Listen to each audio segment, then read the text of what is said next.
আমাদের চ্যানেলে নতুন নতুন পর্ব গল্প পড়তে ও দেখতে চ্যানেলটি সাবস্ক্রাইব করে রাখুন। আপনি একটু আমার সিটটায় বসবেন? উক্ত বাক্য শুনে ফোনের দিকে আবদ্ধ দৃষ্টি জুড়ে স্থির হলো সামনে বসে থাকা মেয়েটার পানে। প্রণয়ের ভ্রু কুঞ্চিত হলো। মেয়েটা জড়সড় হয়ে বসে রয়েছে। মেয়েটাকে ভালো করে পরখ করে বলল, কেন, কোনো সমস্যা? হ্যাঁ, আসলে মেয়েটা পুরো কথা শেষ করলো না, ইতস্তত বোধ করলো বোধ হয়। প্রণয়ের ভ্রুজোড়া তখনও কুঞ্চিত, খানিক বিরক্তি সুরে বলল, জানালার পাশেই তো সিট, একই তো, বদলানোর কি আছে বুঝলাম না। মেয়েটা সম্ভবত একটু অপমানিত বোধ করলো, দৃষ্টি ফিরিয়ে নিল, কিছুই বলল না। আর মিনিট দুই বাদে প্রণয় নিজের ফোন আর পানির বোতলটা নিয়ে উঠে দাঁড়ালো। তাকে দাঁড়াতে দেখো মেয়েটার ভ্রুক্ষেপহীন ঠায় বসে রইল, নড়ল না পর্যন্ত। প্রণয় ফের বিরক্তি নিয়ে বলল, না উঠলে কি আমি আপনার কোলে বসবো? প্রণয়ের এমন বিরক্তিমাখা উক্তিতে হকচকায় মেয়েটি। চকিত নেত্রে প্রণয়ের দিকে তাকালো, সাথে সাথেই উঠে দাঁড়ালো। দুজনে নিজেদের জায়গায় বদল করলো। প্রণয় ফের ব্যস্ত হলো ফোনে। প্রচন্ড মাথা ব্যথা, সাথে মাইগ্রেনের সমস্যা, তার উপর ট্রেনের ধুধুনি আর শব্দের জন্য মাথা ব্যথা তীব্র করছে মেয়েটার। ভ্যানিটি ব্যাগ থেকে একটা ওষুধ বের করলো। সে ওষুধ খেয়ে নিয়ে মাথাটা পেছন দিকে এলিয়ে দিয়ে চোখ জোড়া বন্ধ করে রাখলো। এর পরপরই মেয়েটার দিকে তাকালো প্রণয়। হালকা গোলাপি রঙের গ্রাউন্ড, তার সাথে নীল রঙা হিজাব পরা মেয়েটা, সাদা মাটা হলদেটে ফর্সা বনের গুলগাল মুখ, ঈষৎ বোচা নাক, তাতে সোনালী রঙের নথ পর্যন্ত সবকিছুই খেয়াল করলো প্রণয়। মেয়েটা সুন্দর, প্রথম থেকে প্রেমে পড়ার মতো সুন্দর। তার কি প্রেমে পড়া উচিত? প্রশ্নটি মস্তিষ্কে নাড়া দিতেই নড়ে চড়ে বসলো প্রণয়। তৎক্ষণাৎ দৃষ্টি সরিয়ে নিতে লক্ষ্য করলো হাতের ডান পাশে তার সিট থেকে 2 সিট সামনে একটা মোটামুটি বয়স্ক লোক তাকিয়ে আছে। প্রণয়ের মনে সন্দেহ জাগে, মেয়েটা কি এজন্যই সিট পরিবর্তন করলো? এমন হলে তো সে খারাপ ব্যবহার করেছে মেয়েটার সঙ্গে। তার কি ক্ষমা চাওয়া উচিত? সিদ্ধান্ত নিতে পারে না সে। বেশ কিছু সময় নীরবতা বিরাজমান। ট্রেন চলতে থাকে নিজ গতিতে। প্রকৃতির চোখ ধাঁধানো সৌন্দর্য দেখতে মাথা ব্যথা নিয়েও মেয়েটা জানালা দিয়ে তাকিয়ে থাকে। প্রণয় কিছুক্ষণ যাবৎ চেষ্টা করছে কথা বলার, কিন্তু পারছে না। পাশে মেয়েটা যদি মনে করে মেয়ে দেখিয়ে ভাব জমাতে এসেছে। আপনি কিছু বলবেন? সহজ গলায় করার প্রশ্ন। প্রণয় শব্দে গলা ঠিক করে, তারপর বলে, হ্যাঁ, আসলে আপনি সিট পরিবর্তন করেছেন কি এর জন্য? সামনের দিকে চোখ দিয়ে ইশারা করে বলে প্রণয়। প্রথমে বুঝতে না পারলো, পরে ঠিকই বুঝে মেয়েটা ইতস্তত ভাব রেখেই বলে, হ্যাঁ, আসলে সামনের ওই লোকটা বসার পর থেকেই কেমন দৃষ্টিতে যেন তাকিয়েছিল, অস্বস্তি হচ্ছিল তাই। বুঝতে পেরেছি, সরি, আমি খারাপ ব্যবহার করে ফেলেছি। সমস্যা নেই। মাথা নাড়াতে নাড়াতে বলে মেয়েটা। প্রণয় ঈষৎ হেসে জিজ্ঞেস করে, আপনার নাম?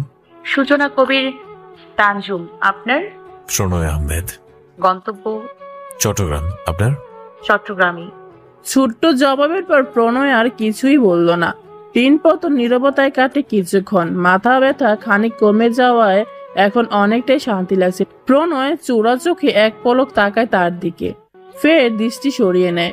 জরুরি তলবে ঢাকা থেকে চট্টগ্রাম যেতে হচ্ছে তার। জরুরি কারণটা ঠিক কি সেটা জানেও না, শুধু এতটুকু জানে বাবা যেতে বলেছেন, সুতরাং যেতে হবে।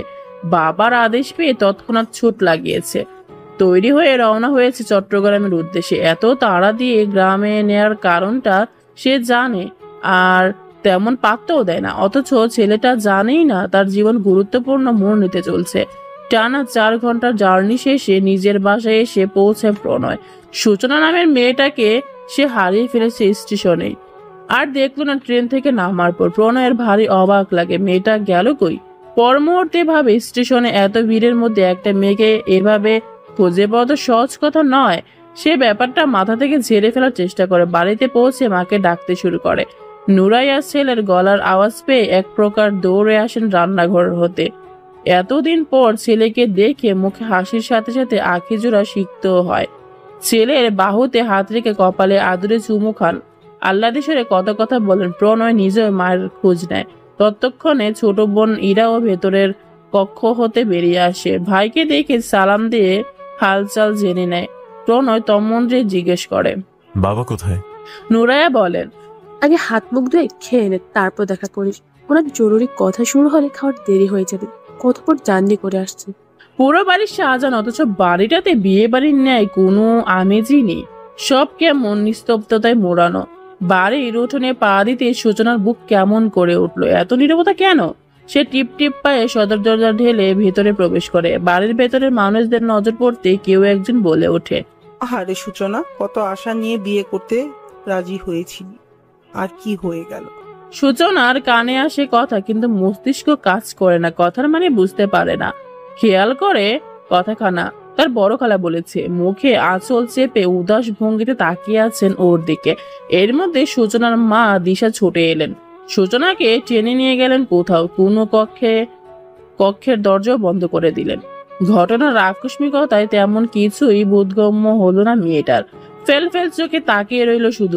বাবা মারা মেয়ে, তার বিয়ে ভেঙে গেছে, খবরটা ইতিমধ্যে গ্রামে ছড়িয়ে পড়েছে। সূচনাও একটু আগে অবগত হয়েছে সেই সম্পর্কে। তার মা দিশাই জানিয়েছে তাকে। এমন খবরে সূচনা তেমন কোনো প্রতিক্রিয়া দেখাচ্ছে না। সে বুঝতে পারছে না তার এই মুহূর্তে কেমন প্রতিক্রিয়া দেখানো উচিত। তার থমথমে মুখ দেখে যে কেউ বলে দিতে পারবে বিয়ে ভেঙে যাওয়ার সুখে মেয়েটা পাথর হয়ে গেছে। তার মায়েরও এমন মনে হচ্ছে। উনি বিচলিত হয়ে উঠলেন, কান্নারত কণ্ঠে বললেন, ইরি, কিছু বল, চুপ করে আছিস কেন? একটু একা থাকতে দেবে? আর কিছু বলতে পারলেন না দিশা। বিনা বাক্যবে ঘর থেকে চলে গেলেন। থমথমে মুখ এতক্ষণে কোমল হলো। পরিবর্তন লক্ষ্য করা গেল, কেমন শান্ত বিবর্ণ রূপ ধারণ করেছে। কিছুক্ষণের মাঝেই নেত্র যুগল সিক্ত হলো। জীবনে উত্থান পতন কি তাদের কম হলো? অভাব অপমান নিন্দাও তা তো কম ছিল না। এখন নতুন করে আরেকটি স্বাভাবিক স্থির দৃষ্টিতে বাবার দিকে নেত্রযুগল আবদ্ধ প্রণয়ের কিঞ্চিত পরিমাণ বিস্ময় বটে। কিঞ্চিত পরিমাণ বলে ভুল হবে, পরিমাণটা এরও অধিক হতে পারে। মায়ের মুখে সে একই কথা শুনে মাথা হ্যাং হয়ে গিয়েছে তার। নিস্তব্ধ নির্বাক প্রণয় চুপটি করে বিছানার উপর ঠায় বসে রইল। কি বলছে তারা? বিয়ে করে নেয় বলল, আর বিয়ে করে নিল, তাও এমন একজনকে যাকে এই অবধি দেখেনি। এহতেশাম আহমেদ ততক্ষণে কক্ষ ত্যাগ করেছেন। প্রণয় এবার সাহস করে মুখ খুলল, মায়ের উদ্দেশ্যে বলল, মা, তোমরা কি শুরু করেছো এসব? নুরাইয়া থমথমে গলায় বললেন, দেখ প্রণয়, এবার আর তোর মর্জি চলবে না। যা যা করতে চেয়েছিস সব করতে দিয়েছি। শহরে যে পড়তে চেয়েছিস গিয়েছি, তোর বাবার বিরুদ্ধে যেও কথাও শুনেছি, কিন্তু এবার না। এবার উনি যা বলেছেন তাই কর। বাপ মরা মেয়ে, মা কষ্ট করে বড় করেছি, যথেষ্ট ভালো, দেখতে সুন্দর, পড়াশোনায়ও ভালো। আমাদের ইরা শহরে যে ভার্সিটিতে ভর্তি হয়েছে, ও সেখানে ভর্তি হয়েছে। বিয়েও ঠিক হয়েছিল সেই শহরে, কিন্তু বিয়ে তো ভেঙে গেল। গ্রামের অবস্থা তো বুঝিস। একটা কিছু হলে কেউ সাহায্য করতে না পারলেও বদনাম ঠিকই রটাতে পারে। আর এটা তো বিয়ের মতো ব্যাপার। সেই মেয়েকে বাঁচাতে বাবা তার ছেলেকে কুরবানি দিয়ে এলো। এভাবে বলিস না, মেয়েটা তোর অযোগ্য না কোনো অংশে। হয়তো পরিবার টাকা পয়সার দিক দিয়ে কম আছে। সবে মাত্র 3 মাস হয়েছে চাকরি পেয়েছি, এর মধ্যে এত বড় দায়িত্ব দিতে চাচ্ছ? আর বাবা যে শহরে বাড়ির কাজ করছে, এর মধ্যে এসব? বাড়ির কাজ প্রায় শেষ। আর তোর বাবা যা বলছে তা নিশ্চয়ই ভেবে চিনতে বলছে। বাবার উপর বিশ্বাস নেই? নুরাইয়ার কথায় টনক নড়ে উঠে। তার বাবার উপর তো তার বিশ্বাস আছে, থাকবে না কেন? কিন্তু বিষণ্ণ মনে আনমনা হয়ে জানালার ধারে বসেছিল মেয়েটা। এর মধ্যে কেউ এসে খবর দিল ঢাকা থেকে লোক এসেছে। বিয়ে ভেঙে দেওয়া সেই পরিবার হতে 3 জন লোক এসেছে। যার সাথে বিয়ে ঠিক হয়েছিল তারই ফুফাতোভাইয়ের জন্য ফের সম্বন্ধ নিয়ে এসেছে। আঁখি জোড়া শুকিয়ে যাওয়ার আগেই ফের শিখতে হয় সূচনার। রাগে খুবই ফেটে পড়ে মেয়েটা। নিজেকে ঠিকঠাক করে সে হন্তন্ত হয়ে উপস্থিত হয় বসার রুমে। 2 জন মহিলা আর একজন মধ্যবয়সী পুরুষ। একজনকে সূচনা চেনে, ছেলের মা সে। সূচনা সালাম দেয়, সরাসরি জিজ্ঞেস করে, আপনারা এখানে কেন এসেছেন? সুজা সাহেবের প্রশ্নে অপমানিত হওয়ার কথা থাকলেও একজন মহিলা খুবই নম্র গলায় বললেন, দেখো মা, আমাদের পুরো পরিবারেরই তোমাকে পছন্দ হয়েছিল, সেজন্যই তোমাকে নিজের একমাত্র ছেলের বউ করে নিয়ে যেতে চাইছিলাম। কিন্তু ছেলেটা শেষ মুহূর্তে যেয়ে বলল তার নাকি কার সাথে প্রেমের সম্পর্ক। তাই সে যাই হোক, আমার ননদেরও তোমাকে খুব পছন্দ হয়েছে, সেজন্যই চাইছিল সে তার ছেলের জন্য তোমাকে নেওয়া গেলে। আপনাদের মনে হয়েছে আর মুখ উঠিয়ে চলে এসেছেন, তাই না? একবারও মাথা কাজ করলো না যে আপনাদের জন্য একটা মেয়ের মান সম্মানের কি হলো? আমাদের ভুল হয়েছে, ভুল শুধরানোর জন্যই এই কথা বলছি। আপনাদের সমাধান চাইনি আন্টি, যা করেছেন তাই অনেক। এখন আপনারা আসুন। মহিলা 2 জন আরো কিছু কথা বলল। দিশা বেগম কোনোভাবেই পারলে না তাদের করা কথা শোনাতে। মিনমিনের গলায় কয়েকটা কথা বলছেন, কিন্তু তার থেকে তাদের গলার স্বর স্পষ্ট। সূচনা যে গতিতে এসেছিল সেই গতিতেই পুনরায় নিজের কক্ষে গেল। বিছানার উপর পড়ে থাকা শপিং ব্যাগগুলো হাতে নিল, আলমারিতে থাকা পার্স হতে টাকাও নিল। ফের বসার রুমে গেল, শপিং ব্যাগ আর টাকাগুলো টেবিলের উপর রেখে বলল, এই ব্যাগগুলোতে কিছু জিনিস আছে আপনাদের দেয়া টাকা দিয়ে কেনা, আর এই টাকাগুলো আপনাদের, নিয়ে যান এগুলো। আর দ্বিতীয়বার এই বাড়ির মুখো হবেন না। আপনারা বয়সে আমার অনেক বড়, আমি চাই না আপনাদের সাথে আর খারাপ আচরণ করি। আর কোনো বাক্য বিনিময় হলো না। নিজেদের মধ্যে মুখ চাওয়াচাই করে ওনারাও প্রস্থান করলেন। সূচনা আর দাঁড়ালো না, মায়ের সঙ্গেও কথা বলল না। মেয়ের এমন আচরণে দিশা বেগমও টু শব্দটিও করলেন না। দুপুরে প্রহর আকাশের কালো মেঘেদের ঘনঘটা, দুপুর বেলাকেও সন্দেহ মনে হচ্ছে যেন। কর্দমাক্ত উঠান, গত রাতে বৃষ্টি হয়েছিল যে, টিনের চালে বৃষ্টির টুংটাং শব্দ হচ্ছে এখন, সম্ভবত ঝিরিঝিরি বৃষ্টি হচ্ছে। বিষণ্ণ মনে জানালার ধারে বসে থাকা সূচনার বিষণ্ণতার পরিমাণ দ্বিগুণ হলো এমন পরিবেশে। এতক্ষণ কান্না করলো, এখন আর কাঁদছে না, চোখের দৃষ্টিও স্বাভাবিক। সে তাকিয়ে আছে গেটের দিকে। তার রুমের জানালা হতে গেটটা বরাবরই স্পষ্ট দেখা যায়। হঠাৎই গেটের বাইরে একটা অটোরিকশা এসে থামলো। সূচনা আগে দূর থেকে সেটা লক্ষ্য করলো, ভেবেছিল অন্য কোথাও চলে যাবে, কিন্তু তাদের বাড়ির সামনে এসে থেমেছে। বসা থেকে উঠে দাঁড়ালো সে, জানালা বন্ধ করে দিল সশব্দে। নিজের কাজে নিজে অবাক হয় সে। কি এসেছে তো তার জানা নেই, এভাবে লুকলো কেন? দিশা বেগম সবে বাইরে থেকে শুকনো কাপড় চোপড় ঘরে এনে রেখেছিলেন, বৃষ্টিতে খানিক ভিজেও গেছে। তন্মধ্যে দরজায় চোখ যেতে বিস্মিত হন তিনি। এহতেম সাহ আহমেদ সালাম দিলেন ওনার নজরে পড়তেই। দিশা বেগম অবাক ভাব নিয়ে সালামের জবাব দিলেন। নুরাইয়ের কাছে এসে কুশলদারি করলেন। ওনাদের বসতে দেওয়া হলো সোফায়। দিশা বেগম এখনো অবাক হয়ে আছেন। এহতেশাম সাহেব ওনার পুরো পরিবার সমেত তাদের বাসায় উপস্থিত হয়েছেন, ওনার ছেলে সমেত। তাতে অবাক হওয়ারই কথা। এহতেম সাহেব সূচনার বিয়ে ঠিক করা হতে ভেঙে যাওয়া পর্যন্ত সবকিছু নিয়েই কথা বললেন। বিয়ে ঠিক করার আগে এহতেম সাহেবও খোঁজখবর নিয়েছিলেন ছেলের ব্যাপারে, খারাপ কিছু পাননি। বলেছিলেন মেয়ের মতো থাকলে দিতে পারেন ভাবি। সূচনার বাবা আরহাম সাহেবের ভালো বন্ধু এহতেম শাম সাহেব। বন্ধুর মৃত্যুর পর আড়ালে থেকেও বন্ধুর পরিবারকে সাহায্য করেছেন টুকটাক। নুরাইও যোগাযোগ রেখেছেন, কিন্তু অদ্ভুতভাবে ছেলে মেয়েগুলোর মধ্যে যোগাযোগ ছিল না। সে প্রসঙ্গ বাদ যাক। এহতেশাম সাহেব সব কথার শেষে অনুতপ্ত হয়ে বললেন, ভাবি, আমি আর আরহাম তো বন্ধু ছিলাম। আমাদের আলাদা আলাদা করে দুজনেরই ছোট ব্যবসা ছিল। প্রণয় যখন হবে তখন অর্থনৈতিক দিক থেকে আমার অবস্থা খুবই খারাপ ছিল। এমনকি চিকিৎসা, নুরাইয়ার ডেলিভারি, ঔষধ এসবের জন্য যে পরিমাণ টাকার দরকার ছিল আমার কাছে তাও ছিল না। তখন আরহামই সাহায্য করেছিল আমায়, শুধু তখনই না, এসবের পরও নতুন করে ব্যবসা শুরু করতেও টাকা দিয়েছিল আমায়। এখন যা আছে সব ওরই জন্য। আমার উপর অনেক ঋণ, যা শোধ করার মতো না। শোধ করার সুযোগও তেমন পাইনি, কিন্তু আমার মনে হয় একটা সুযোগ আমি এবার পেয়েছি। আপনার মেয়েকে আমি আমার নিজের স্ত্রীর বউ আর আমার মেয়ে হিসাবে নিতে চাই। শেষোক্তিতে দিশা বেগম ভর্জাহত হলেন। অন্যদিকে বাবা আর তার বন্ধুর মধ্যে হওয়া ঘটনাগুলো শুনে হতবিহ্বল হয়ে গেছে ইরা ও প্রণয়। দুই ভাই বোন মুখ চাওয়াচাই করছে শুধু। তারা তো এসব কিছুই সম্পর্কে কোনো কালই অবগত ছিল না, শুধু আরহাম নামটা শুনেছে, বাবার বন্ধুর নাম, কিন্তু এত কিছু তো জানা ছিল না। ভাইজান, সূচনা এমনিতেই ভেঙে পড়েছে, এর মধ্যেই। দিশা বেগমের কথায় ঘুর কাটলো তাদের। এদিকে সূচনা নামটা শুনে প্রণয় খানিক ভরকালো। নামটা চেনা চেনা ঠেকছে তার কাছে। কোথায় শুনেছে ভাবতে ভাবতে মনে পড়ে সেই হলদেটে ফর্সা বর্ণের হিজাব পরা, নাকে নুজপিনওয়ালা মেয়েটা, যাকে দেখতে প্রেমে পড়ার মতো সুন্দর মনে হয়েছিল, যার সাথে ট্রেনে পড়েছে, আবার ট্রেন থেকেই নেমে লাপাত্তা হয়ে গেল। আচ্ছা, এ মেয়ে কি সেই মেয়ে? অজান্তেই মনে উক্ত খেয়াল এলো। প্রণয় জানে না তার এমন ভাবার কারণ, কিন্তু তবুও তার মনে হলো তন্মধ্যে দিশা বেগম আবার বললেন, ভাইজান, ওই ছেলের সাথে বিয়ে ভাঙার পর তার ফুফাতো ভাইয়ের জন্য সম্বন্ধ নিয়ে এসেছিল তারা। এটাতে মেয়েটা আরো রেগে গিয়েছে, আমার সাথেও কথা বলছে না। এরই মধ্যে আমি বিয়ের কথা আর তুলতে পারি না। এহতেশাম সাহেব হাল ছাড়লেন না, বললেন, আরেকবার বলে দেখুন ভাবি, নুরাইয়াও বলবে।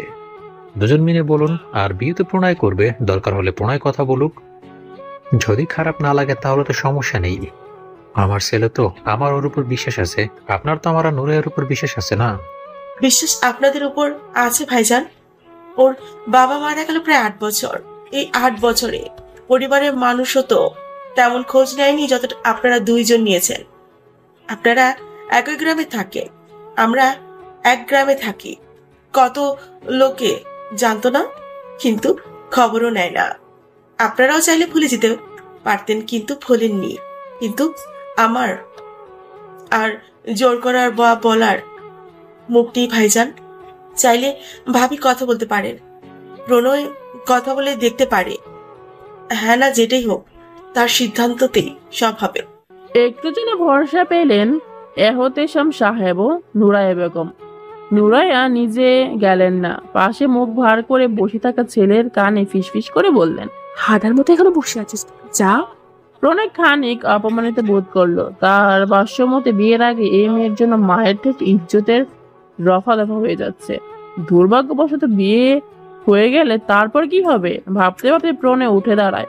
ঝিরিঝিরি বৃষ্টি ইতিমধ্যে তীব্র বর্ষণে রূপ নিয়েছে, বজ্রপাতও হচ্ছে। দিশা বেগম বাড়ির ছোট মেয়েটিকে ডাকলেন। তার নাম ফরিদা, বয়স 17, চাপা গায়ের রং, রোগা সোগা মেয়ে। এ বাড়িতেই থাকে বর্তমানে। পুরো দুনিয়ায় তার আপন বলতে তার সূচনা আপার দিশা আম্মাই আছে। ফরিদা আসলে তাকে সূচনার কথা জিজ্ঞেস করা হলে বলল, আপা তো রুমে আছে। রুমে আছে শুনে দিশা বেগম প্রণয়কে যাওয়ার জন্য অনুমতি দিলেন। ফরিদা তাকে নিয়ে যাবে। ফরিদার পেছন পেছন যায় প্রণয়। ভেতরের দিকে রুমের সামনে দিয়ে ফরিদা চলে যায়। দরজা খোলা। প্রণয় লম্বা শ্বাস টানে। সব চিন্তা, উৎকণ্ঠা আর উত্তেজনা একপাশে রেখে সে রুমের ভিতরে পা বাড়ায়। কিন্তু পুরো রুমে চোখ বুলে কাউকে নজরে আসে না। চলে আসবে কিনা ভাবে, তখনই তার চোখ যায় জানালা ভেদ করে বাইরের উঠানের দিকে। বাড়ি বর্ষণে কর্দমাক্ত উঠানে ছাই রঙা শাড়ি পরনে একটা মেয়ে দাঁড়িয়ে। পরনের শাড়িটা তো ভিজে একাকার।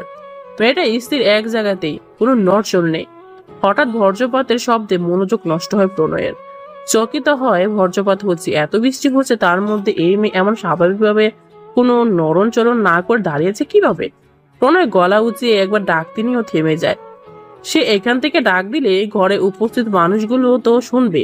সে ডাকে না, রুম থেকে বের হয়ে আসে ফরিদার খোঁজে। সৌভাগ্যবশত সে ফরিদাকে পায় পাশের ছোট রুমটাতেই। দেখে মনে হলো এই ছোট রুমটাতে ফরিদা থাকে।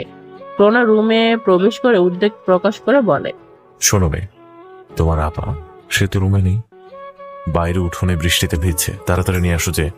ফরিদা মেয়েটা উক্ত বাক্য শুনতে হাতের কাজ ফেলে এক প্রকার দৌড়ে তার রুম হতে বেরিয়ে যায়। সূচনার রুমে যে জানালা দিয়ে সূচনাকে দেখে।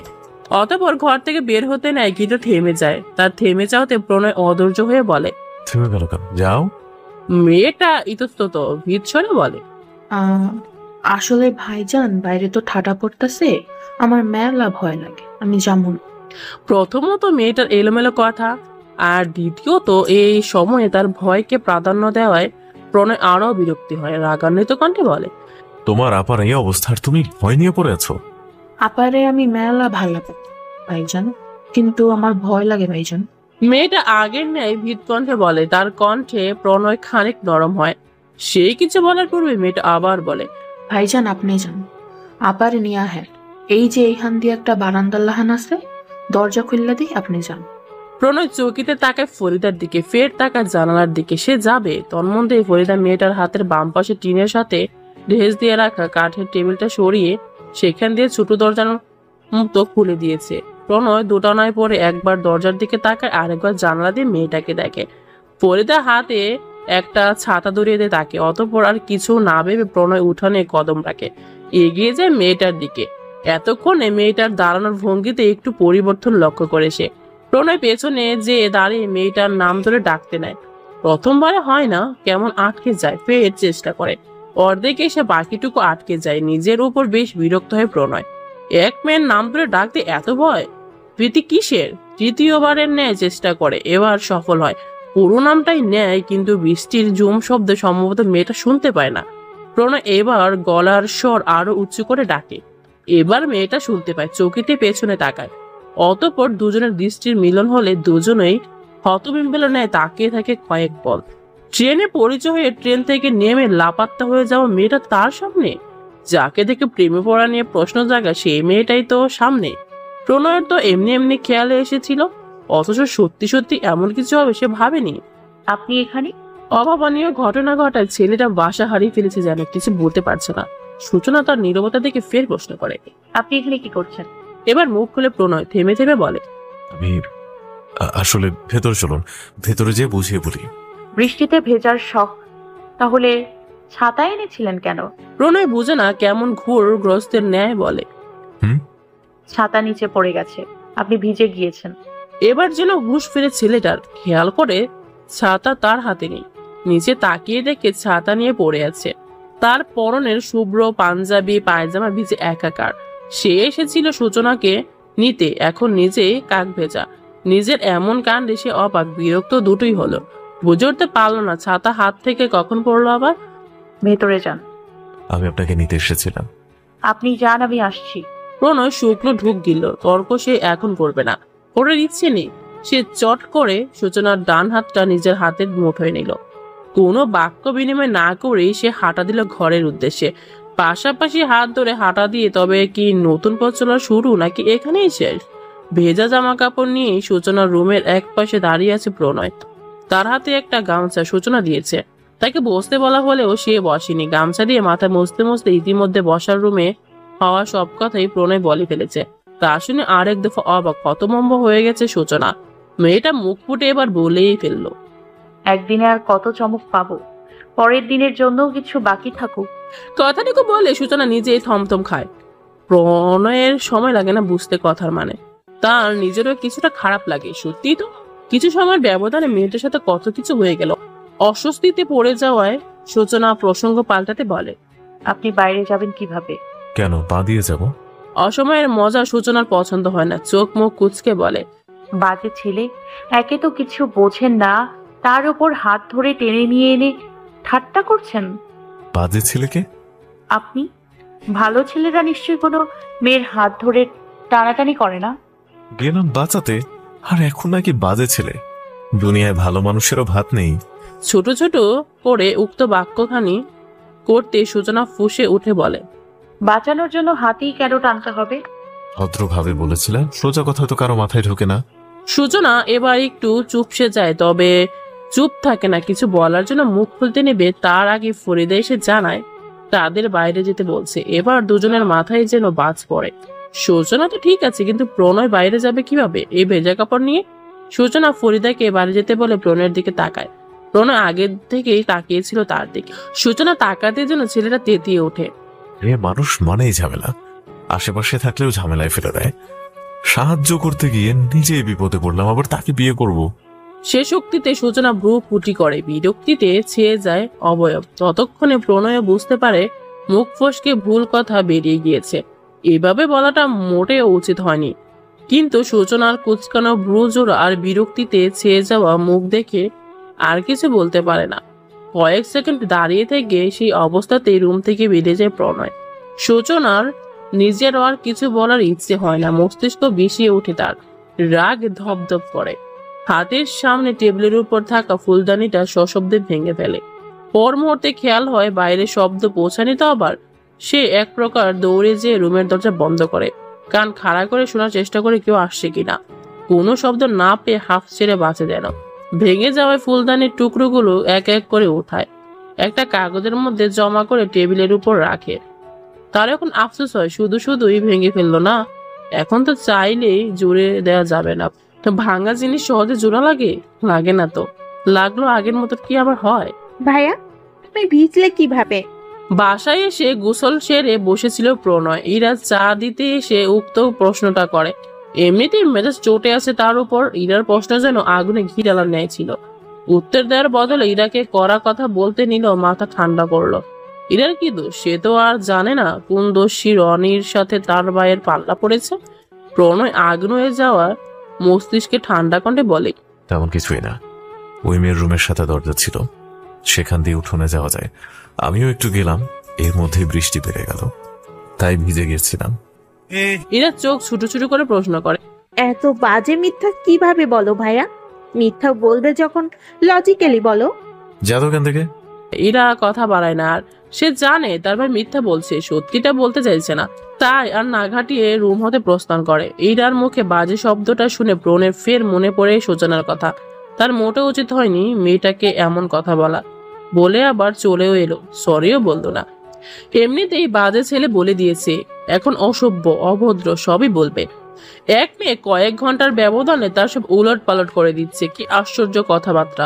বিকেলে নুরাইয়া এসে প্রণয়কে জিজ্ঞেস করেন সূচনার সাথে তার কি আলাপ হলো, কিন্তু জোৎসই কোনো জবাব তিনি প্রণয় থেকে পেলেন না। কিভাবে পাবেন?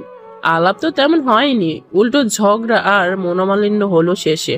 নুরাইয়া হয়তো কিছু আজ করতে পারলেন, প্রণয়কে ফের বললেন সূচনার সাথে দেখা করতে। বললেন, তুই একা যে একবার দেখা করে ঠান্ডা মাথায় কথা বল, তাই কি হয়? প্রণয়ের রাগ দেখালো, বিরক্তি নিয়ে বলল, মা তখন আমার নিজেকে ছ্যাঁচড়া মনে হবে যে ওই মেয়ের জন্য আমি দেওয়ানা হয়ে গেছি, তার পেছনে লাট্টু হয়ে ঘুরছে। নুরাইয়া দ্বিগুণ বিরক্তি নিয়ে বললেন, গাধা, তোকে পেছনে কে ঘুরতে বলছে? বলছি যে দেখা করে সামনাসামনি কথা বলে। তুমি আমাকে অপমান করছো মা, এই 26 বছর বয়সে প্রথমবার এমন অপমান। ইদানিং ছবি টবি বেশি দেখিস মনে হচ্ছে, যা এখন যা। নুরাইয়া ভীষণ স্বাভাবিক, ওনার কথাগুলো স্বাভাবিক, কিন্তু প্রণয়ের কাছে আপাতত ওনার কথা বলা পালন করা সম্ভব মনে হচ্ছে না। দুপুরে যা হলো তারপর আবার হুট করে তার সাথে দেখা করতে যাওয়াটা মোটেও শোভা পায় না। কিন্তু নুরাইয়া একবারেই স্বাভাবিক গলায় প্রণয়কে বলে গেলেন, আদেশ করে গেলেন, যেতে বলেছি মানে যেতে হবে। প্রণয় ফের বিপদে পড়ে নিজের মাথায় চুল নিজে খামচে ধরে বিরক্তিকর সুরে আওড়ায়, কি মেয়ের সাথে দেখা হলো, বিয়ে না হতেই ঝামেলার পর ঝামেলাই ফেলছে। ইরাকে সাথে নিয়ে প্রণয় সূচনার সাথে দেখা করতে এসেছে। সূচনাদের বাড়ির পাশে পদ্ম বিলে এসেছে তারা। এরা সূচনাদের বাড়িতে প্রণয় অপেক্ষা করছে সূচনার জন্য। বিলের টলমলে সবুজ পানিতে ফুটে আছে পদ্ম ফুল। বিলের এক পাশের দৃষ্টিনন্দন সৌন্দর্য, মুগ্ধ বাতাস, অরণ্য, এসব মনোমুগ্ধকর দৃশ্যে যে কোনো মানুষের মন জুড়িয়ে যাওয়ার কথা, কিন্তু তার মধ্যে এখন তেমন কিছুই কাজ করছে না। তার সংকোচ হচ্ছে, অস্বস্তিতে মাথা নুয়ে পড়ছে যেন। এর মধ্যে কারো পায়ের শব্দে প্রণয়ের মস্তিষ্ক সচকিত হয়। সে পেছনে ফিরে তাকিয়ে দেখে সূচনা দাঁড়িয়ে আছে। প্রণয় শব্দে গলা পরিষ্কার করে সূচনার দৃষ্টি আকর্ষণ করে। সূচনা সালাম দেয়, কণ্ঠ তার স্বাভাবিক হলো কেমন ভারী কিশোর। প্রণয় সালামের জবাব দিয়ে জিজ্ঞেস করে, কেমন আছেন? আলহামদুলিল্লাহ ভালো, আপনি? এই তো আলহামদুলিল্লাহ। সূচনা নীরব থাকে, তার দৃষ্টি প্রণয়ের দিকে না অন্যদিকে। প্রণয় ফের তার দিকে দৃষ্টি আকর্ষণ করার চেষ্টা করে, গলার স্বর যথাসম্ভব স্বাভাবিক রেখে বলে, দুপুরের কথার জন্য আমি দুঃখিত, আমি সেভাবে বলতে চাইনি, মুখ ফসকে বেরিয়ে গিয়েছিল। মনে যা থাকে মুখ ফসকে তো তাই বের হয়, সমস্যা নেই। আমার মনে এমন কিছুই নেই। হ্যাঁ, এই পরিস্থিতি ভিন্ন, এভাবে হুট করে বিয়ের মতো বিষয় নিয়ে কথা বলাটা অন্যরকম, আমার ওপর চাপ সৃষ্টি করছে। কিন্তু তাই বলে কোনো মেয়ের বিয়ে ভেঙে গেছে আর সেটা নিয়ে মজা করার মানুষ আমি নই। আজকে বিলে অনেকগুলো পদ্ম ফুল ফুটেছে, অনেকদিন পর এতগুলো দেখলাম। কথা ঘোরাচ্ছেন? খারাপ কথা স্মৃতি মনে রাখতে নেই, দুঃখ ছাড়া কিছুই দেয় না। আপনি সরি অ্যাকসেপ্ট না করলে আমি বারংবার মনে করাবো। দুঃখ পেলে দোষ দিতে পারবেন না কিন্তু।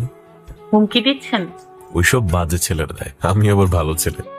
প্রণয়ের কথা শুনে এবার তার দিকে তাকায় সূচনা। প্রণয় খেয়াল করে না, অদরে তার দুষ্টু হাসি। সূচনাও হেসে ফেলে, তবে হাসি চেপে টিপ্পনি কেটে বলে, বেশি ভালো ভালো না, খারাপ হওয়া ভালো। আর আপনি ভালো ছেলেও না, বাজে ছেলে যে সামনের মেয়েদের হাত ধরে টানাটানি করে।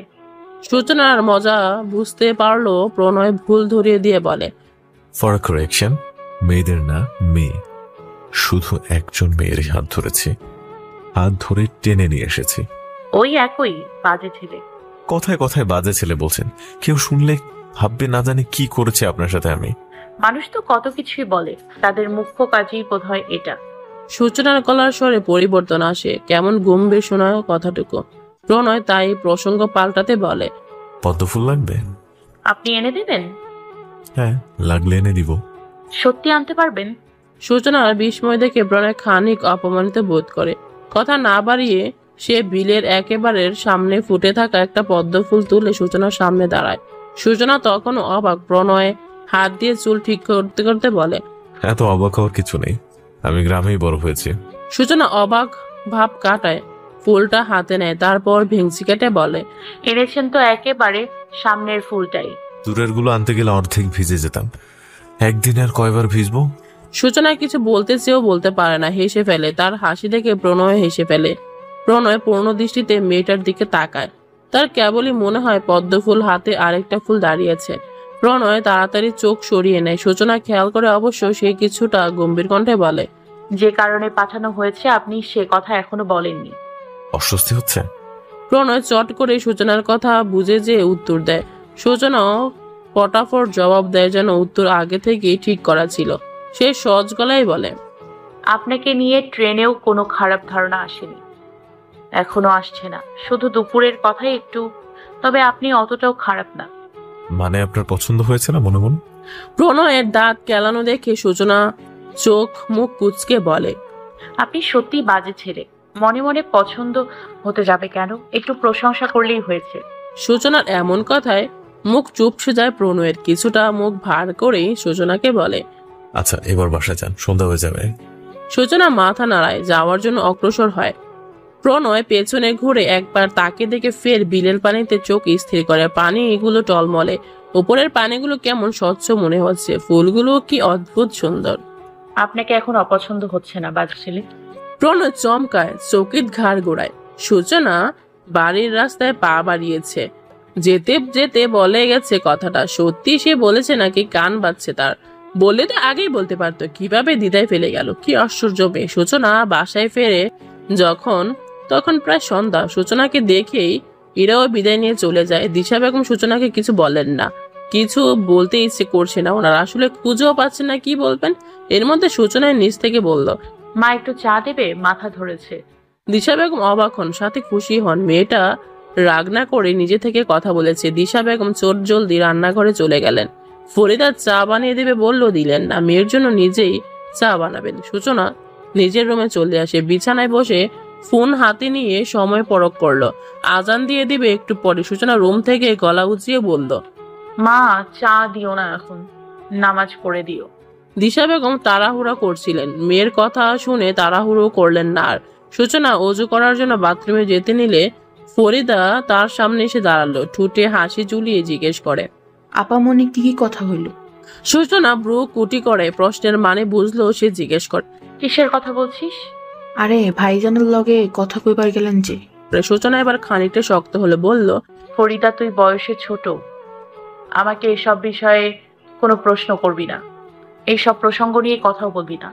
সূচনা আর দেরি করে না, বাথরুমে ঢুকে পড়ে। ফরিদা মুখ ছোট করে দাঁড়িয়ে থাকে। তার আপা ও দিশা আম্মা যখন তাকে বকা দেয় তার একটুও ভালো লাগে না।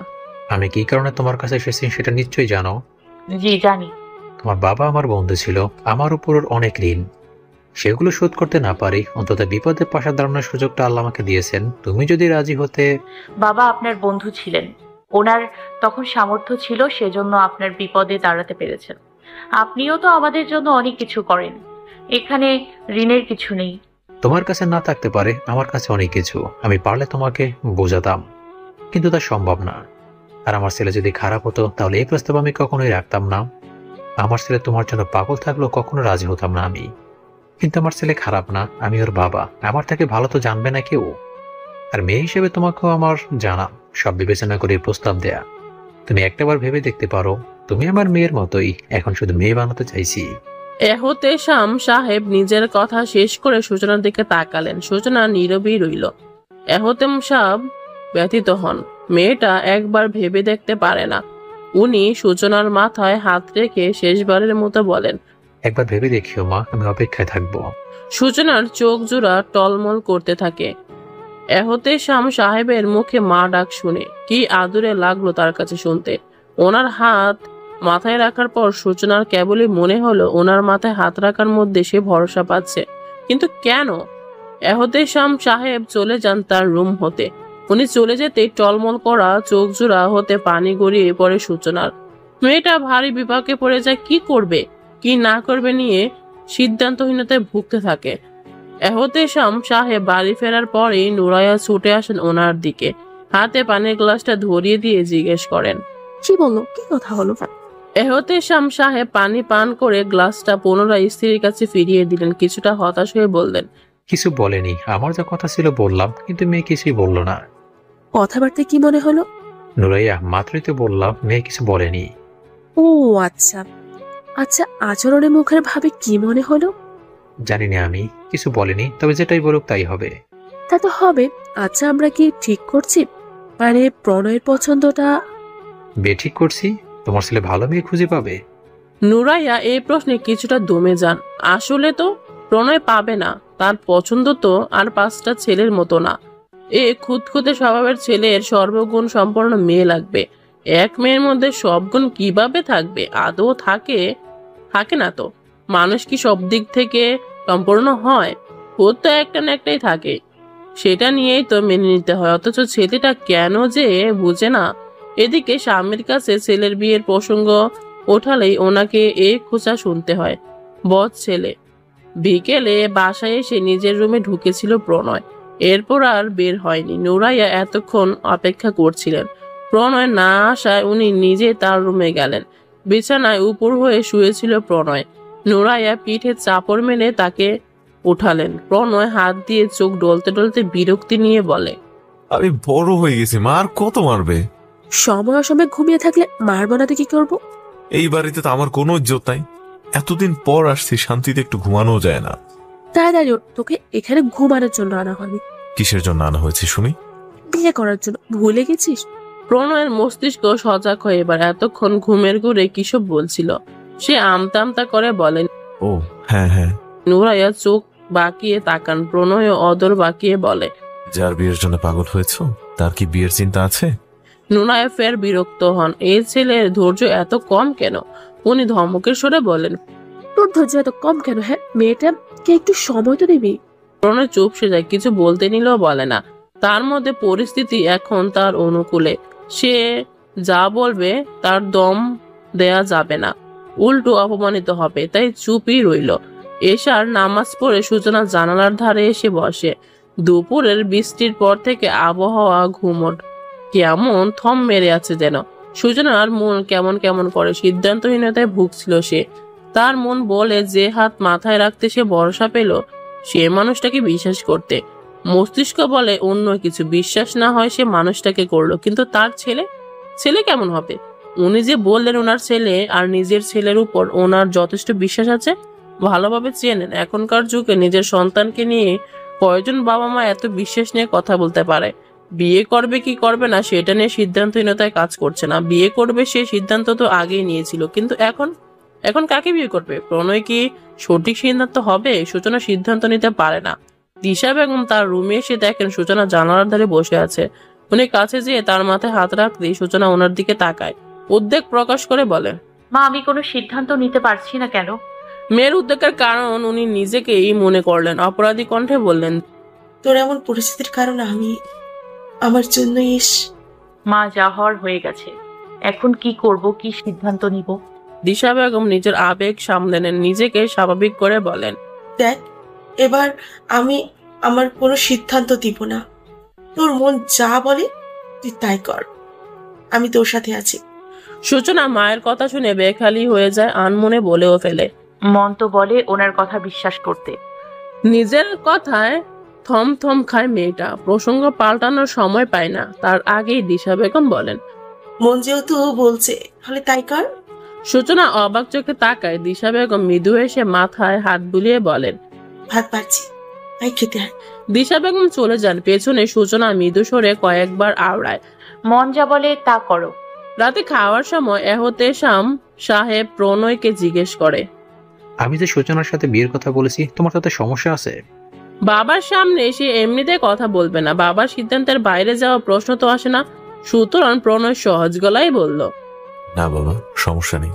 প্রণয়ের উত্তর পাওয়ার পরপরই এহতেম সাহেব গলা উঁচিয়ে নিজের স্ত্রীর নাম ধরে ডাকলেন। নুরা এক প্রকার ছুটে আসলেন, জানতে চাইলেন কি হয়েছে। এহতেশাম সাহেব বরাবরই ন্যায়ী গম্ভীর কণ্ঠে বলে, তোমার ছেলেকে বলো এত অধৈর্য না হতে, এবার একটু ধৈর্যশীল হতে বলো। দায়িত্ব নিতে হবে আমার মেয়ের। প্রণয় সবে ভাতের লোকমাটা মুখে দিয়েছিল। এহতেশাম সাহেবের কথা শুনে গলায় আটকে কাশি উঠে গেল তার। পাশ থেকে ইরা পানির গ্লাস এগিয়ে দিল। প্রণয় পানি পান করতে করতে ইরার উৎসুক কণ্ঠে বড়া উক্তিটুকু শুনল। তার মানে আপু বিয়েতে রাজি হয়ে গেছে? প্রণয়ের কাছে মনে হলো তার কানে আর কোনো কথা আসছে না, শুধু ওই একটা কথাই কানে বাজছে, মেয়েটা তাহলে বিয়েতে রাজি হয়ে গেল। দিন 2 পার হয়ে যায় দেখতে দেখতে। ছেলে মেয়ে উভয়ের বিয়েতে সম্মতি থাকায় বিয়েতে বিলম্ব করলেন না। একেবারে ছোট্ট পরিসরে আজকে সন্ধ্যায় সূচনাদের বাসায় বিয়েটা পড়ানো হয়। সূচনাদের তরফ থেকে আত্মীয় স্বজন কেউই ছিলেন না। প্রণয়ের বাবা মা, বোন, বড় মামা ও চাচা উপস্থিত ছিলেন। শুধু সূচনার বিয়ে ভেঙে গিয়েছে সেটা সবাই জানলো, কিন্তু ফের যে বিয়ে হচ্ছে সে সম্বন্ধে লোকে জানে না। সেজন্য গ্রামের চেয়ারম্যান সাহেবকেও আনা হয়েছিল, যেন মেয়ের বিয়ে ভেঙে গিয়েছে এই নিয়ে কোনো কটু কথা দিশাবেমকে না শুনতে হয়। বিয়ে পড়ানো শেষ হলে ওনারা চলে যান। বাকিরা বসার রুমে কথা বলছেন। সূচনাকে নিজের পাশে বসিয়েছেন নুরাইয়া। মেয়েটা নত মস্তকে বসে আছে। পরনে তার সাদামাটা একটা শাড়ি, মুখেও কোনো সাজ নেই। বিয়ের কোনো আমেজই লক্ষ্য করা যায় না। প্রণয়ের ক্ষেত্রেও তাই। বাবা এহতেম সাহেব পাশে বসে, সে মুখটা গম্ভীর, সম্ভবত বিরক্ত সে, কিন্তু প্রকাশ করতে পারছে না। দুজনকে নীরব দেখে নুরাইয়া সূচনাকে বললেন, এক কাজ করো, তোমার রুমে যাও, একটু বিশ্রাম নাও, ব্যাগটা গুছে নাও, আর প্রণয়কেও সাথে নিয়ে যাও। সূচনা অবাক বা বিস্ময় তেমন প্রকাশ করলো না। স্বাভাবিক ভঙ্গিতে উঠে অগ্রসর হলো নিজের রুমের দিকে। প্রণয়কেও আসতে বলল। রুমে এসে সূচনা কি করবে বুঝতে পারলে না। শেষে সিদ্ধান্ত নিল ব্যাগটাই গোছানো যাক। সে আলমারি থেকে একটা ব্যাগ বের করে একে একে কাপড় ভাঁজ করে ব্যাগে ভরতে থাকে। প্রণয় খানিক বিরক্ত হয়। একজন মানুষকে বসিয়ে রেখে নিজের মতোই কাজ করে যাচ্ছে, পাত্তাই দিচ্ছে না। আশ্চর্য মেয়ে। সূচনা নিজ কুসকুস করছিল, কিন্তু বলার মতো কিছুই খুঁজে পাচ্ছে না।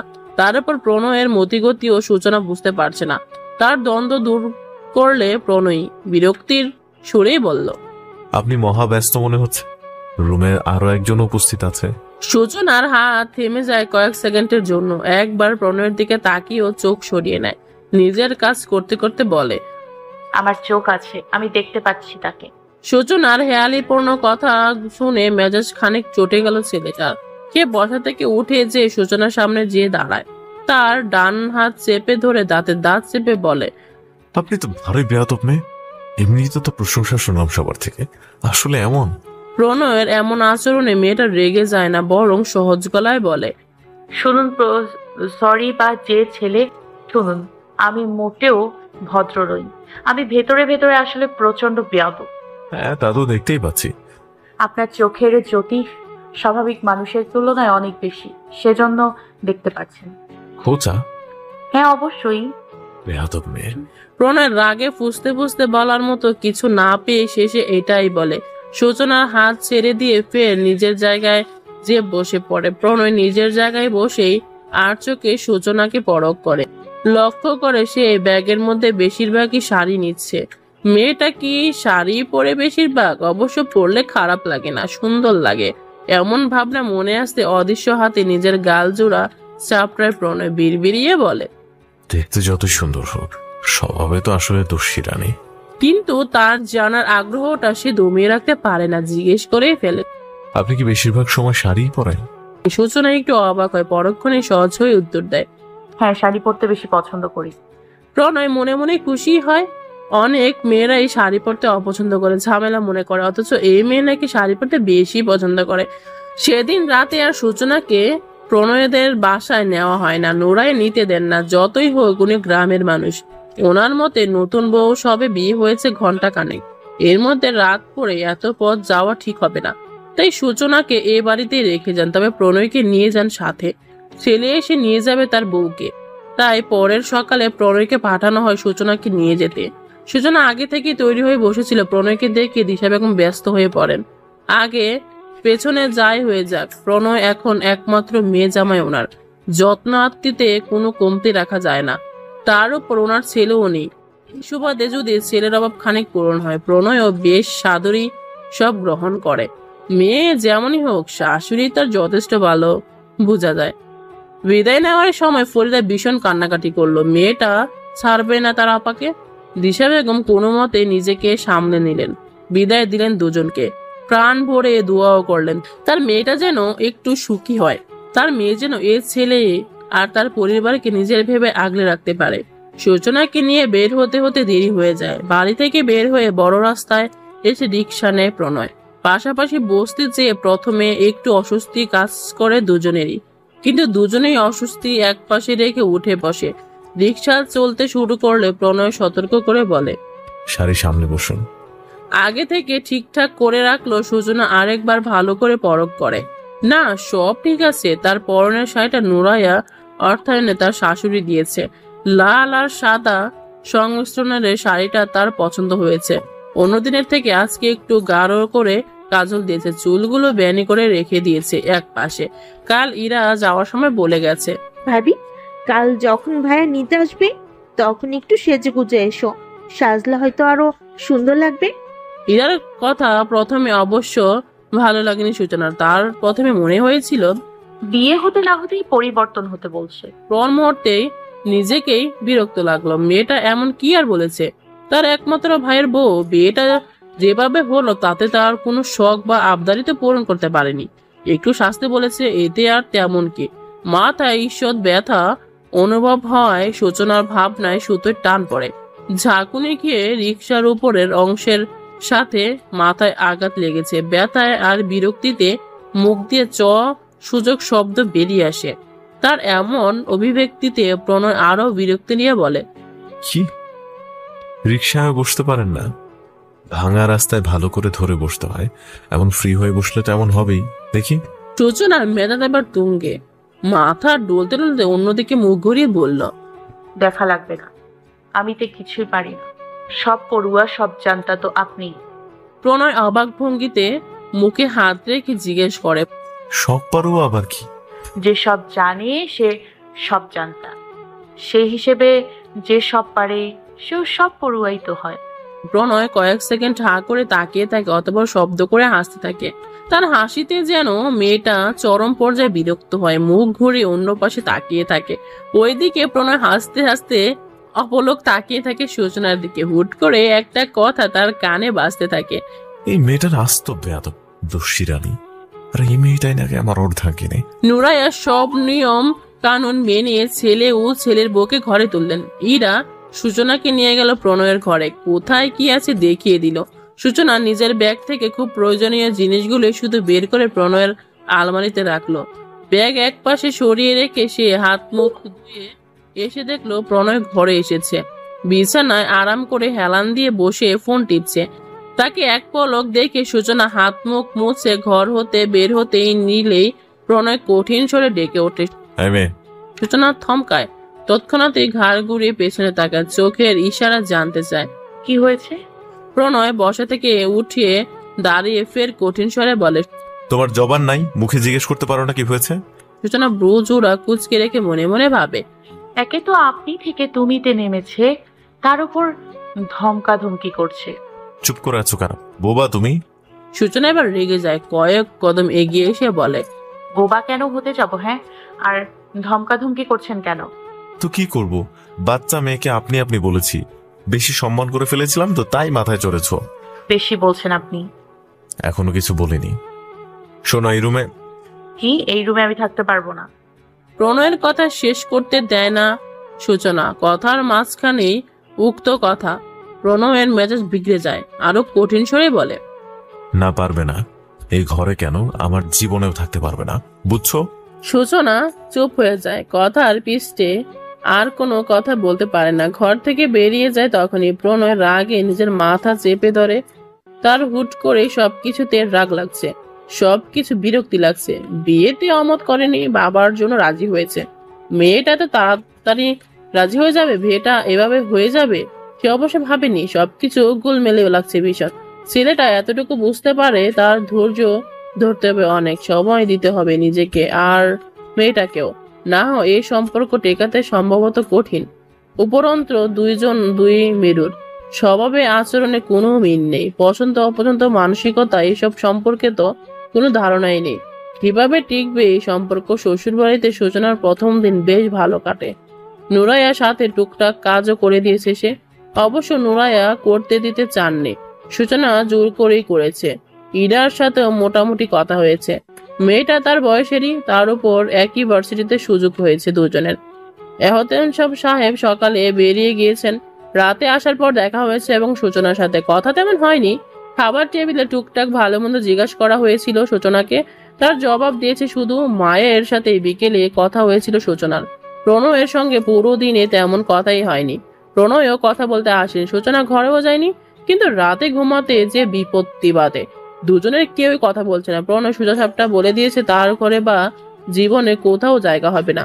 দুপুরের সেই কথা মনে পড়তে সূচনার মন ক্ষুণ্ণ হয় ফের। কি করে বুঝতে পারে না, বাইরে যে শোয়া সম্ভব না, কিন্তু এখানে ঘুমাবে অসম্ভব। সে রাগে খুবই ঘর থেকে বেরিয়ে যেতে নিলে প্রণয় আটকায়। এতক্ষণ বিছানায় বসে আর চোখে তাকে সূচনার মতিগতি বোঝার চেষ্টা করছিল। তাকে ঘর হতে বের হয়ে যেতে দেখলে তার নাম ধরে ডেকে ওঠে। সূচনার পা জোড়া থেমে যায় ঠিক, কিন্তু পিছনে ফিরে প্রণয়কে দেখে না। প্রণয় নিজে এগিয়ে যায় তার দিকে, মৃদু স্বরে জিজ্ঞেস করে, রাত করে বাইরে যাচ্ছ কেন? কারো ঘরে যেহেতু জায়গা হবে না, আমার তো বাইরেই যেতে হবে। আর কোথায় যাব? সূচনার কণ্ঠে রাগ নাকি অভিমান প্রকাশ পেল। প্রণয় তা ধরতে পারল না। সে নরম স্বরে শুধালো, দেখো, এখন বাইরে গেলে বাবা মা ভালো চোখে নিশ্চয়ই দেখবেন না। তাহলে কোথায় যাব? এই ঘরেই থাকবে। কেন? জীবনেই যেহেতু রাখবেন না, ঘরে কেন থাকতে হবে? গলার স্বর এবার খানিক উঁচু হয় সূচনার। প্রণয়ের মেজাজ ফের বিগড়ে যায়। সে সূচনার ডান বাহুতে জোর দিয়ে তাকে দরজার কাছ থেকে সরিয়ে দিয়ে দরজা বন্ধ করে দেয়। দুই হাতে চেপে ধরে তার বাহু জোড়া। রাগে দাঁতে দাঁত নিষ্পেষণ করে হিসিয়ে বলে, কি সমস্যা তোমার? হ্যাঁ, সোজা কথা কানে যায় না, চেঁচাচ্ছ কেন? সবাইকে জানাতে। সূচনা ফিট সন্তুষ্ট হয়ে চোখ জোড়া নামিয়ে রেখেছে, দৃষ্টি তার বাহুতে থাকা প্রণয়ের হাতের দিকে। প্রণয় জবাব না পেয়ে আরো বল প্রয়োগ করতে সূচনা ব্যথায় মৃদু স্বরে চিৎকার করে ওঠে। সেই শব্দ কানে পৌঁছাতে প্রণয় নরম হয়, তৎক্ষণাৎ ছেড়ে দেয় বাহু জোড়া। কিছু বলতে নিলেও বলে না, সরে যায় সামনে থেকে। দুবদা পায়ে দরজা খুলে বের হয়ে যায় ঘর থেকে। সূচনার চোখ জোড়া তখন ঝাপসা হয়ে আসে। ঠায় দাঁড়িয়ে রয় সেইখানে। কয়েক মুহূর্ত অতিবাহিত হলে নিজের জায়গা থেকে সরে সে দরজার বাইরে উকি দেয়। অন্ধকার ছাড়া কিছুই নজরে আসে না। টেবিল থেকে নিজের ফোনটা হাতে নিয়ে ফ্ল্যাশ জ্বালিয়ে ঘর থেকে বের হয় সে। ড্রয়িং রুমে কাউকে দেখতে পায় না। সদর দরজা ঈষৎ খোলা দেখে সেদিকে পা বাড়ায়। দরজা একটু খুলে বাইরে উকি দিতে দেখা উঠোনে পুরুষালী অবয়ব লক্ষ্য করে। যাক, বাইরে কোথাও যায়নি ভেবে চিন্তা মুক্ত হয়ে খানিক তার কি যে কথা বলা উচিত নাকি এভাবেই থাকবে সিদ্ধান্ত নিতে পারে না মেয়েটা। কিছু সময় ওইভাবে দাঁড়িয়ে থাকে, অতঃপর সাহস করে এগিয়ে যায়। প্রণয়ের পেছনে যে দাঁড়ায়। পায়ের শব্দ পেয়েও প্রণয় পেছনে তাকায়। সূচনাকে দেখতে পেয়ে মেজাজ বিগড়ে গেল আরো। সাথে সাথে চোখ সরিয়ে নেয়। তার অভিব্যক্তি বুঝতে সূচনা ফোনের আলো তার দিকে ধরে এতেই যেন বিরক্ত হয়ে প্রণয় ছু মেরে হাত থেকে ফোনটা নিয়ে ছুঁড়ে ফেলে দেয়। রুট কণ্ঠে বলে, কি সমস্যা? ঘর ছেড়ে দিয়েছি না, আবার আসছো কেন? মেয়েটা নির্বাক হয়ে তাকিয়ে থাকে। এত রুট ব্যবহার যেন নিতে পারে না। সে তো অনুতপ্ত ছিল, সেজন্য বুঝিয়ে শুনিয়ে ঘরে নিয়ে যেতে এসেছিল, অথচ এই ছেলের ব্যবহার এমন। সূচনা বিস্ময় রাগ খুব সবকিছু এক বাক্যে প্রকাশ করে, আপনি এত বদমেজাজি প্রথম দেখায় তো বুঝিনি। উক্ত কথা বলে মেয়েটা আর দাঁড়ায় না, এক প্রকার ছুটে ঘরে চলে যায়। পেছনে হতভম্ব হয়ে দাঁড়িয়ে থাকে প্রণয়। সে আসলে এত বদমেজাজি না তো। পরের দিন দুপুরে কাজের ব্যস্ততা দেখিয়ে প্রণয় ঢাকার উদ্দেশ্যে রওনা হয়। নুরায়া বা এহতেম সাহেব কেউই যেতে দিতে চাননি, কিন্তু প্রণয় এত ব্যস্ততা দেখাচ্ছিল যে দেশে যাওয়ার অনুমতি দিয়েছে। যাওয়ার সময়ও সূচনাকে কিছু বলে যায়নি। একবার অবশ্য বলতে গিয়েছিল, কিন্তু সূচনা সুযোগটা দেয়নি। প্রণয় ঢাকা চলে গেল। সূচনা ইরার সাথে থাকে। প্রণয়ের ঘরে আর ঘুমায়নি। প্রণয় ঢাকা গিয়েছে আজ 2 দিন। 2 দিনে সে যোগাযোগ করেনি আর সূচনার সাথে। সূচনাও করেনি। করবে কিভাবে? যোগাযোগ করার রাস্তা তো প্রণয় বন্ধ করে দিয়ে গেছে। রাস্তা যেহেতু সে বন্ধ করে দিয়ে গেছে, খুলবেও সেই। প্রণয়ের সাথে ঝামেলা বাদে বাকি সবকিছুই ভালোই চলছে তার। যার পরিচয়ে আসে শুধুমাত্র সেখানেই সমস্যা। সূচনার হাসি পায়। বেশ কিছুক্ষণ হাসি জারি রেখে মৃদুস্বরে আওড়ায়, এই সম্পর্কের শেষ কোথায় হবে যদি শুরুই না হয়? ভাবি, সূচনা চমকায়। ইরাকে দেখে নিজেকে সহজ করে জবাব দেয়, হ্যাঁ। কি বলছিলে একা একা? কই কি বলছিলাম? কিছুই না। আমি শুনলাম তো। আচ্ছা শোনো, সামনের সপ্তাহে তো আমাদের ক্লাস শুরু হয়ে যাবে, তা কিছু ভেবেছো? সূচনার মস্তিষ্ক সজাগ হয়। মনে পড়ে বিয়ের পর শ্বশুর বাড়ি থেকে পড়ার কথা ছিল তার, কিন্তু এখন কি করবে? ভাবি, হ্যাঁ বলো। বললাম তো। আচ্ছা শোনো, আমাদের তো ঢাকাতে বাড়ির কাজ চলছে, কাজ মোটামুটি শেষ প্রায়। আর কাজ শেষ হলে বাবা মাও ঢাকা চলে যাবে, তখন সবাই সেখানেই থাকতে পারবো। কিন্তু তার আগ পর্যন্ত আমাকে হোস্টেলে থাকতে হবে, আর ভাইয়াকে তার ব্যাচেলর বাদশাই। আর তুমি? আমি ভাবছি বাবার সাথে কথা বলবো, যদি কোনোভাবে আমি যে রুমে আছি সেই রুমের একটা সিট খালি করানো যায় তো ভালো হবে, দুজন একসাথেই থাকতে পারবো। কি বলো? সূচনা অবাক হয়, এত কিছু সে ভাবেনি। মেয়েটা যে তাকে নিয়ে এত কিছু ভাববে সেটা ভেবেও তার বিস্ময় কাজ করছে। কিন্তু সত্যি তার শ্বশুর শাশুড়ি মেনে নেবে? মনের প্রশ্নটা যে ইরাকে সত্যি সত্যি করে ফেলে। আঙ্কেল আন্টি মেনে নেবেন? তার এমন প্রশ্নটাকে যেন ইরা হেসে উড়িয়ে দেওয়ার ভঙ্গিতে বলল, কি যে বলো, এত ভালো রেজাল্ট তোমার, নিজের যোগ্যতায় সুযোগ পেয়েছো, আর বাবা আটকাবে? আমার রেজাল্ট ভালো আর সুযোগ হয়েছে দেখেই বাবা নিষেধ করেনি, উল্টো ভর্তি থেকে হোস্টেলের সিট নেওয়া পর্যন্ত সব বাবা করেছেন। আমি ওনার মেয়ে, তোমাকেও মেয়ে হিসেবে এনেছেন, বুঝছো? বিনিময়ে সূচনা শুধু মাথা এলিয়ে সম্মতি দেয়। মেয়েটা সত্যি অবাক হয়েছে। তার ভাগ্য এত ভালো কিভাবে হলো যে এমন শ্বশুর শাশুড়ি পেল। রাতে খাবার টেবিলে ইরা ভার্সিটির প্রসঙ্গে কথা বলল, সাথে নিজের পরিকল্পনার কথাও এহতেশাম সাহেবকে জানালো। এহতেশাম খুশি হলেন, মেয়ের পরিকল্পনা তার পছন্দ হয়েছে। এই সুবাদে ওনার দুই মেয়ে একসাথে থাকবে, আর বেশি দিনের কথাও না। উনি বললেন আগামীকাল ঢাকা যে হোস্টেল কর্তৃপক্ষের সাথে কথা বলে আসবেন। সূচনার চিন্তা কিছু সময়ের জন্য পিছু ছাড়লো। রাতে খাওয়া দাওয়া শেষে ফ্রেশ হয়ে ইরার রুমে গেলে ইরা হাতে ফোন ধরিয়ে দিয়ে বলল, ভাবি, ভাইয়া কথা বলবে, ধরো। ফোন হাতে ধরিয়ে দিয়ে আর রুমে দাঁড়ালো না, বাহিরে বেরিয়ে গেল। ভাই ভাবি কথা বলবে, এর মধ্যে থাকাটা শোভা পায় না। এই জ্ঞান মেয়েটার আছে অবশ্যই। সূচনা ফোন হাতে নিয়ে কয়েক সেকেন্ড থম মেরে রইল। ওপাশ থেকে প্রণয়ের আওয়াজ শুনলে তার ঘুর কাটলো। যত রাগি থাকুক, প্রথমে প্রকাশ না করে সে বিনয়ী ভঙ্গিতে সালাম দিলে প্রণয় সালামের জবাব দিয়ে জিজ্ঞেস করলো, কেমন আছো? সূচনা পূর্বের ন্যায় জবাব দিল, এই তো আলহামদুলিল্লাহ, বেশ ভালো আছি। পাল্টা প্রশ্ন করলো না প্রণয়কে। প্রণয় সেদিকে পাত্তা না দিয়ে টুকটাক কথা বলে গেল। মেয়েটা হুম হা শব্দ করে গেল শুধু। প্রণয় না পেরে সেদিনের প্রসঙ্গ তুলল, জিজ্ঞেস করলো, আমি ঢাকায় এসেছি 2 দিন হয়ে গেল, অথচ তুমি একদিন খোঁজও নিলে না। খোঁজ নেয়ার রাস্তাটা ছেড়ে যাননি।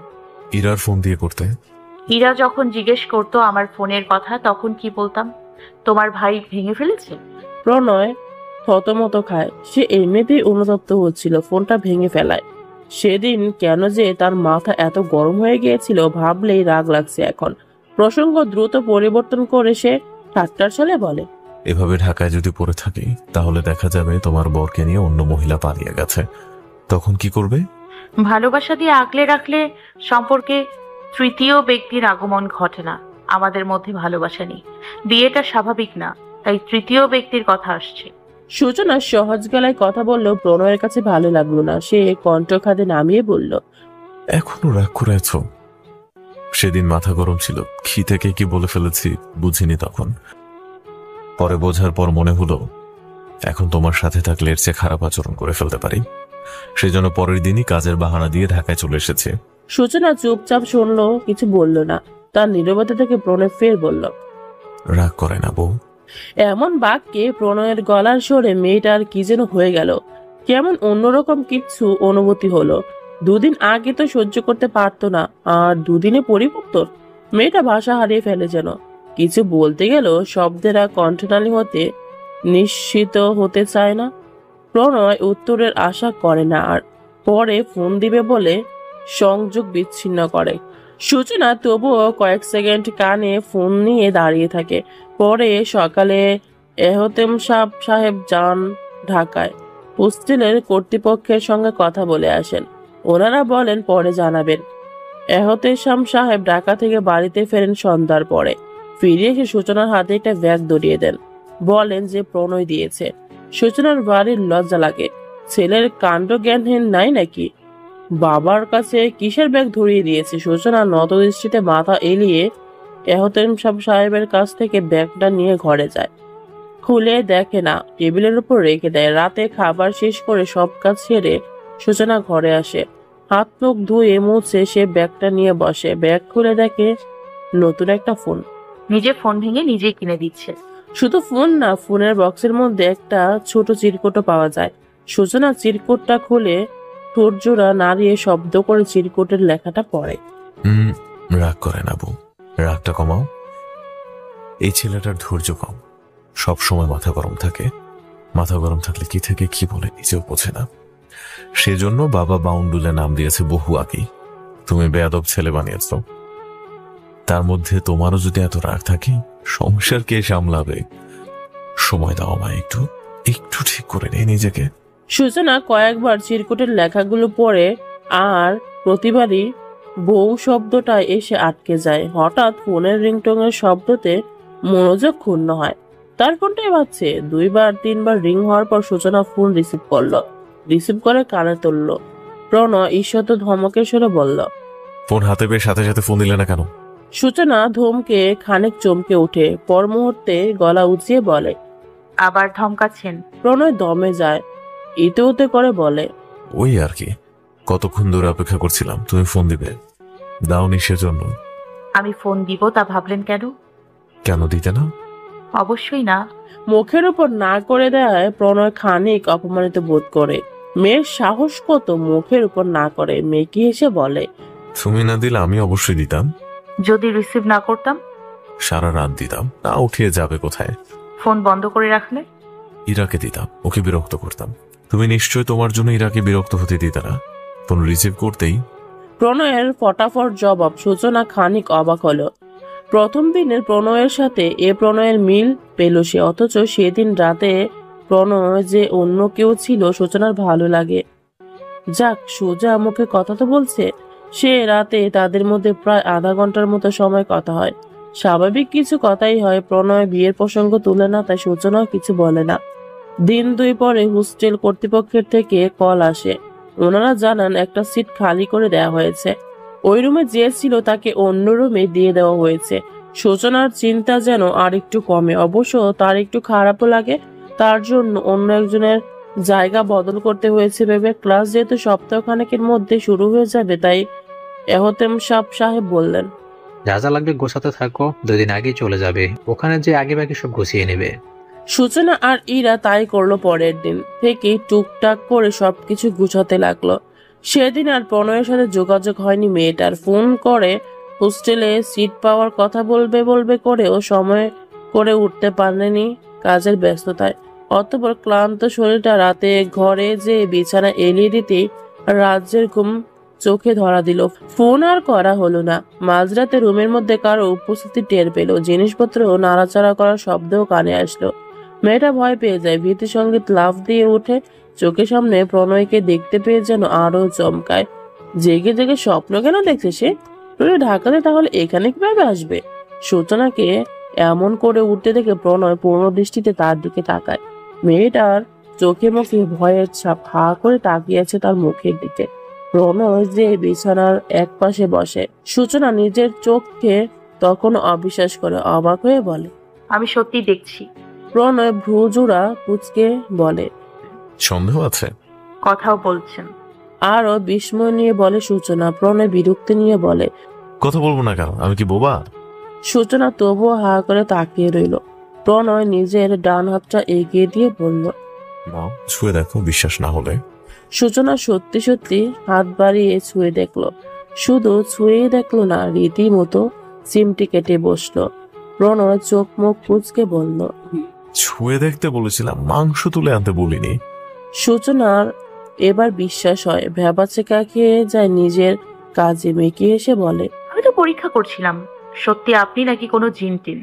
সূচনার কথার পৃষ্ঠে প্রণয় গম্ভীর কণ্ঠে বলে, আমাকে জিনের মতো দেখা যায়? আশ্চর্য, জিন কি তার আসল রূপে আসবে? আসবে তো কারো না কারোর রূপে। শিক্ষিত মেয়ে, অথচ কি সব বলছো? তো কি হয়েছে? শিক্ষিত দেখে কি জিন নেই আমার জন্য? সচক্ষে কখনো দেখেছো? না। প্রণয় বিছানা থেকে উঠে আলমারির কাছে যেতে যেতে বলে, কি বলো? আমি তো কত দেখেছি। কাল চলো পদ্মবিলে, ওখানেই তো জিনের অভাব নেই। তোমায় নিয়ে দেখে আসবো। খেয়ে কাজ নেই আমার। ঠিক আছে, এবার বলো, গবেষণা শেষ হয়েছে? হয়েছে। যাক। এত রাতে আপনি কোথা থেকে আসলেন? নিজের ভয় ভীতি সব কমিয়ে সূচনা প্রশ্ন করলো, প্রণয় টি শার্ট ট্রাউজার ঠিক করতে করতে জবাব দিল। ঢাকা থেকে আসছি কিন্তু এত রাতে কেন?